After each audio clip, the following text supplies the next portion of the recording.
Hey, welcome to lesson 36 in Algebra 1/2. Let's talk about adding mixed numbers, and then we'll talk about rate. So first, adding mixed numbers. A mixed number is a whole number and a fraction. And here I found an example for you, 3 1/3 minus 2 1/4. Well, it's just easier to convert those mixed numbers to a improper fraction. So 10 thirds minus 9 fourths. And then you need to look at 3 and 4, your denominators, and find a common denominator. And here it shows that 12 is the lowest common denominator. And then hopefully you remember the steps. You would say 3 times 4 is 12, so 10 times 4 is 40. And 4 times 3 is 12, so 9 times 3 is 27.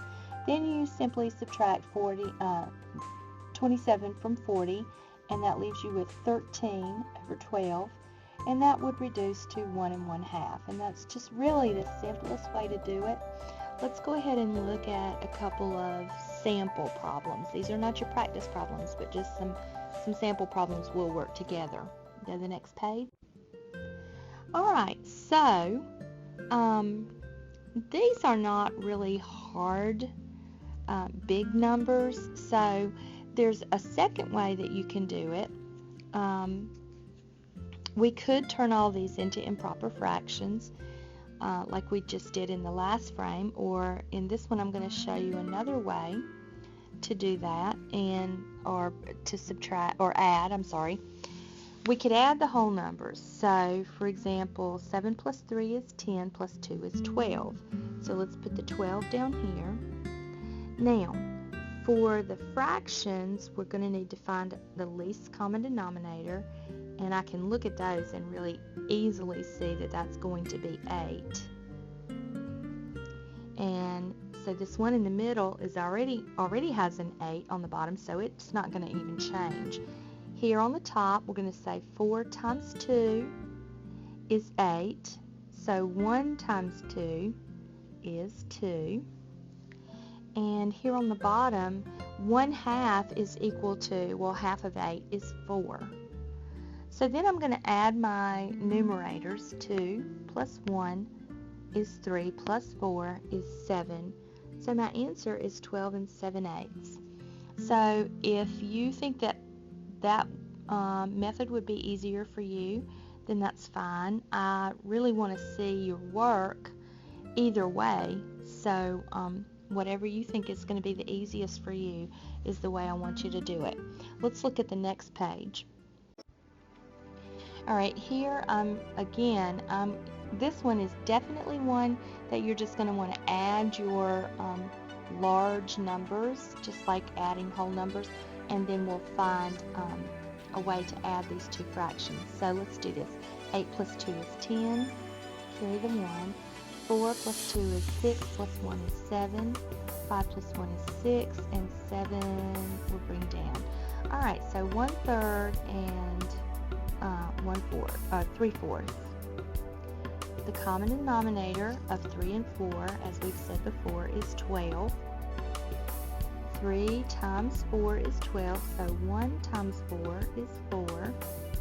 And here we've got 4 times 3 is 12, so 3 times 3 is 9. And we're adding, so we're going to get 9 plus 4 is 13. And 13/12 is an improper fraction, so I know that I can reduce that to 1 with 1/12 left over. So this 1 I'm going to take over here and add it to the ones place. So my final answer is going to be 7,671 and 1/12. Now, opportunities to get messed up and make careless mistakes here.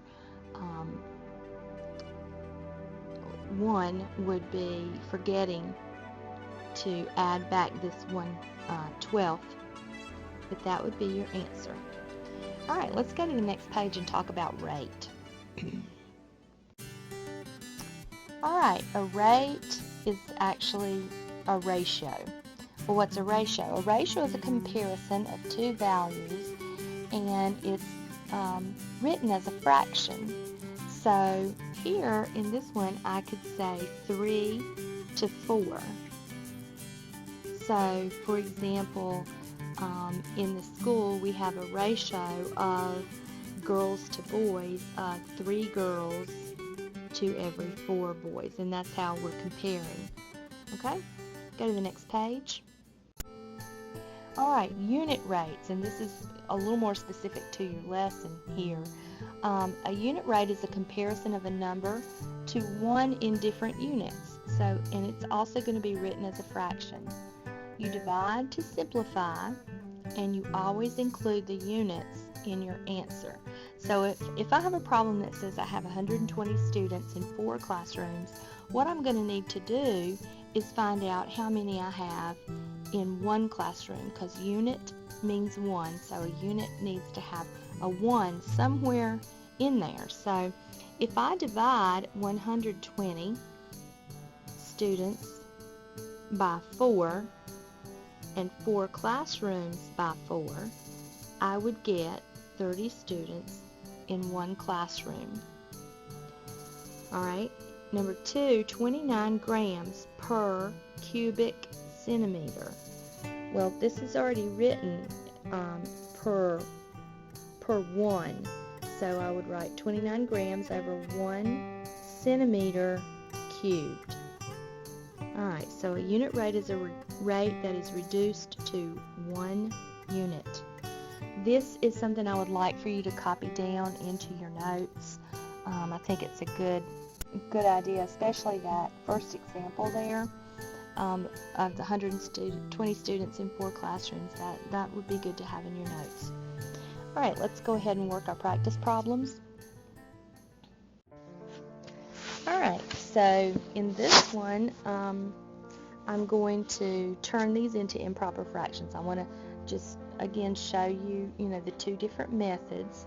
So 2 1/5, I would say 5 times 2 is 10 plus 1 is 11. 11 fifths plus, and 10 times 3 is 30 plus 1 is 31 tenths.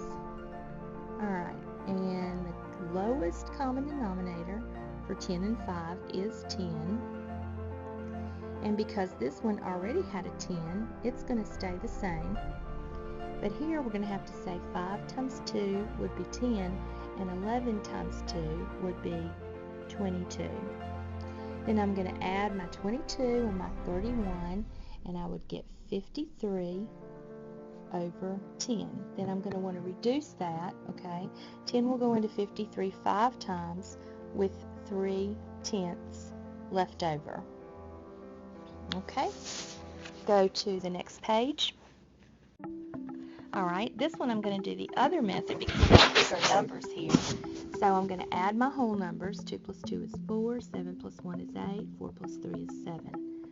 Then I'm going to find my common denominator. The least common denominator of 5 and 4, what do you think it is? That's right, it is 20. Alright, so 4 times 5 is 20, so I'm going to have to say 3 times 5 is 15. And up here, 5 times 4 is 20, so 2 times 4, doesn't look like a 4, does it? Is 8. Alright, and then I'm going to add 8 plus 15, and that is 23 twentieths, so I'm going to have to reduce this. 20 will go into 23 one time with 3 twentieths left over.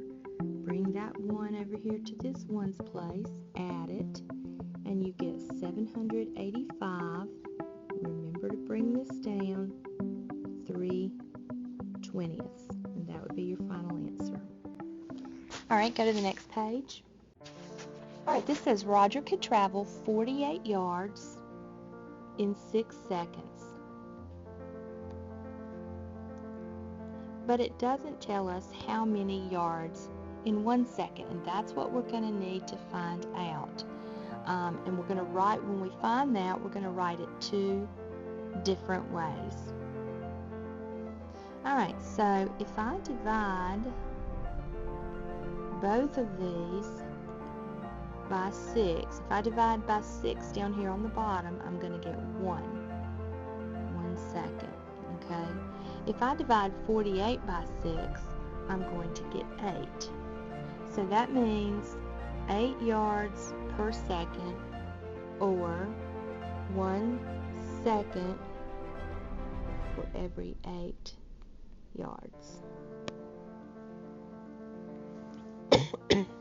Okay, so yards per second and seconds per yard. So that's, I've done my 2 that it asked me to find. Alright, go to the last page. 8 apples can be purchased for $2.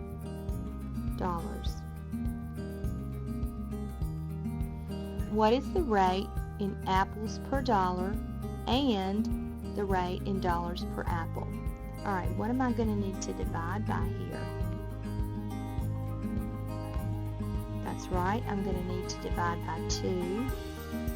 And I need to do that on both top and bottom so that I keep an equivalency. Alright, so 2 divided by 2 is $1. And 8 divided by 2 is 4 apples. So my 2 rates would be 4 apples per $1, or $1 for 4 apples. Again, we're making comparisons. And then this would be my final answer. But this would be the work that I would want you to show. Okay? Some of you get confused a little bit on what work do I want to see. Well, this would be it. Alright. Look forward to seeing you tomorrow for lesson 37. And good night.